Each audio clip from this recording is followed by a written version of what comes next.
आमचे पत्रकारांना माझी एकच विनंती आहे की आता गडकरी साहेब राष्ट्रवादीत जाणार अशा बातम्या किमान इथनं पुढे तयार करू नका। तुम्ही कशाची बातमी कराल आणि काय याच्यावर पत्रकारितेचा दर्जा ठरतो तो तुमच्यावर मी सोडतो, मी तुमच्यावर रागवणार नाही।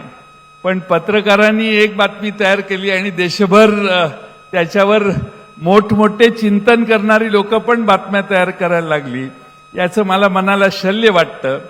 गडकरी साहेब आलेत, दोन पक्षाची माणसं एका व्यासपीठावर चांगल्या उद्देशाने येऊ शकत नाहीत अशी धारणा ज्या पत्रकारांची झालेली आहे त्याबद्दल न बोललेलं जास्त चांगलं। शेवटी या ठिकाणी JRD टाटा, रतन टाटांच्या पासून अनेक मान्यवर या संस्थेला भेट देऊन गेलेले आहेत। अनेक विरोधी पक्षाचे नेते इथं यापूर्वी येऊन गेलेले आहेत। त्यामुळं ही संस्था आहे, इथं राजकारण या व्यासपीठावर आम्ही कधी करत नाही आणि म्हणून गडकरी साहेब आमच्या विनंतीला मान देऊन आले।